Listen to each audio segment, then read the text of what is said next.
എൻ്റെ നാത്തൂനൊരു പൂതി ആവലിഞ്ഞിപ്പാറ പോയാലോ എന്ന്. അപ്പോൾ പിന്നെ ഒന്നും നോക്കില്ല, ഞങ്ങൾ ഭക്ഷണമെല്ലാം വാൻ്റെ ഇലയിൽ പൊതിഞ്ഞിട്ട് മക്കളെയും കൂട്ടി ആവലിഞ്ഞിപ്പാറയ്ക്ക് വിട്ട്. പോണ പോക്കിൽ ഞങ്ങൾ കുടുംബക്കാരെയും ബന്ധുക്കാരെയും എല്ലാവരെയും കൂട്ടി.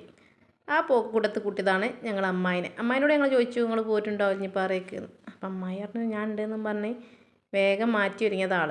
നോക്കിയപ്പോൾ ഉണ്ട് കയ്യിൽ വട്ടിയും കൊട്ടയും തിരുമ്പാളിലും ഒൽക്കാളിലൊക്കെ കൂടെ വാരി കുത്തിക്കണ്. ഏതായാലും അമ്മായിനെ എല്ലാം കൂടി വണ്ടി കയറ്റിയിട്ട് ഞങ്ങൾ എന്ത് ചെയ്തു, ആവലിഞ്ഞിപ്പാറയ്ക്ക് വിട്ടു. അമ്മായി വിചാരിച്ച് ഏതായാലും പോക്കിൽ നീന്തും ചെയ്യുക, കളിക്കും ചെയ്യുക, കൂട്ടത്തിൽ കുളിക്കും ചെയ്യാമെന്ന്. അങ്ങനെ നമ്മൾ ഏതായാലും ആവലിഞ്ഞിപ്പാറ എത്തി. ഈ ആവലിഞ്ഞിപ്പാറയാണ് കുറേ യൂട്യൂബേഴ്സ് വന്ന് വീഡിയോയിൽ നിങ്ങൾക്കൊക്കെ കണ്ടിട്ടുണ്ടാവും, ആവലിഞ്ഞിപ്പാറ എന്ന് പറഞ്ഞിട്ട്.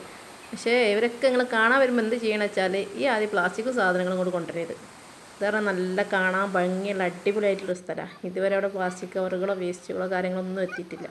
പക്ഷേ ഈ യൂട്യൂബിൽ ഈ വീഡിയോ കണ്ടതിന് ശേഷമാണ് ഇത്രയും കൂടുതൽ പ്ലാസ്റ്റിക് അവിടെ വന്നു തുടങ്ങിയത്. അപ്പോൾ വരുന്ന ആൾക്കാർ പ്രത്യേകം ശ്രദ്ധിക്കേണ്ടതെന്ന് വെച്ചാൽ അത്രയും പ്ലാസ്റ്റിക്കുകൾ അവിടെ ഉപേക്ഷിക്കാണ്ടിരിക്കുക.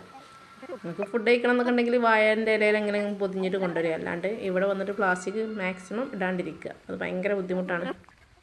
നമ്മൾ ആവലിഞ്ഞിപ്പാറിൻ്റെ താഴെ ഭാഗത്ത് വെച്ച് കുളിക്കാമെന്ന് കരുതിയാണ് പോയത്. പക്ഷേ അവിടെ ഒരുപാട് ആൾക്കാരുണ്ടായിരുന്നു. ഞങ്ങൾ മുകളിലോട്ട് കയറി പോന്നു. അപ്പോൾ പോകുന്ന വഴിക്ക് കണ്ടതാണ് ആ മരക്കൊമ്പിൽ ഇരിക്കുന്നത് ആരറിയോ, പാനിക്കടന്നൻ്റെ ഒരു കൂടാണ്. അപ്പോൾ ആ കൂടിന് മാക്സിമം തൊടാണ്ടിരിക്കുക, തൊട്ടാൽ പണി കിട്ടും. അങ്ങനെ അവിടുന്ന് നേരെ താഴോട്ട് ഇറങ്ങുക. താഴോട്ട് ഇറങ്ങുമ്പോൾ നമുക്ക് വെള്ളത്തിൻ്റെ സൗണ്ട് ഇങ്ങനെ കേൾക്കാം. അപ്പോൾ നമുക്ക് മനസ്സിലാക്കാം ഇവിടെ എവിടെയോ ആണ് നമ്മൾ ഉദ്ദേശിച്ച സ്ഥലം.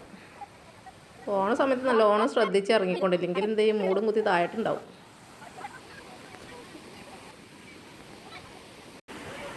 അങ്ങനെ ഞങ്ങൾ മക്കളെയൊക്കെ കൊണ്ട് താഴോട്ടെത്തിക്കുമ്പോൾ എന്താ അവിടെ ചെക്കന്മാരുണ്ട്, അവിടെ ചിറ കെട്ടുന്നു. അപ്പോൾ ഞങ്ങൾ അവിടെ ചിറക് കെട്ടി. അപ്പോൾ ഞങ്ങൾ ഫുഡൊക്കെ കഴിച്ചിട്ട് വരാം. അവർ ചിറക് കെട്ടി റെഡിയാക്കി കൊടുക്കുന്നു. ഞങ്ങൾ എന്ത് ചെയ്തു, അങ്ങനെ ഞങ്ങൾ ഫുഡെല്ലാം കഴിച്ച് മക്കളെല്ലാം കഴിപ്പിച്ച് അങ്ങനെ വെള്ളത്തിലിറങ്ങാമെന്നുള്ള തീരുമാനത്തിലായി. അപ്പോൾ ഇവിടെയുള്ള കുട്ടികളെന്നൊക്കെ പറഞ്ഞാൽ ചെക്കന്മാരെന്ന് പറഞ്ഞത് പുറമക്കാരുമില്ല, ഞങ്ങളെ അമ്മാവന്മാരെ മക്കൾ തന്നെയാണ്. അങ്ങനെ ഞങ്ങൾ വെള്ളത്തിലോട്ട് ചാടി, മക്കളെയും കൊണ്ട് ചാടി അങ്ങനെ കുറച്ച് നേരം അവിടെയൊക്കെ കളിച്ച്. നല്ല തണുത്ത വെള്ളമാണ്. മഴയുള്ള സമയത്ത് വല്ലാണ്ട് ഇങ്ങോട്ട് വരാണ്ടിരിക്കും, നല്ല നല്ല വഴുക്കലായിരിക്കും. പിന്നെ പോരാത്തതിന് വെള്ളം നന്നായിട്ട് കുത്തി ഒഴുകും. അന്നൊരു വെയിലുള്ള ദിവസമായിരുന്നു, അതുകൊണ്ടാണ് അന്ന് ഇറങ്ങിയത്. തിരിച്ചു വരുന്ന സമയത്ത് മക്കൾ തോട്ടിലിറങ്ങി ഒന്നുകൂടി കളിച്ചു. അപ്പോൾ നമ്മൾ ഈ തോടാണ് കഴിഞ്ഞ വീഡിയോയിൽ ഞാൻ പറഞ്ഞ ഈ തോടിൻ്റെ ഉത്ഭവം ഇവിടെ കാണിച്ചു തരേണ്ടത്. ആവലിഞ്ഞിപ്പാറയിൽ നിന്നാണ് തോട് വരുന്നത്.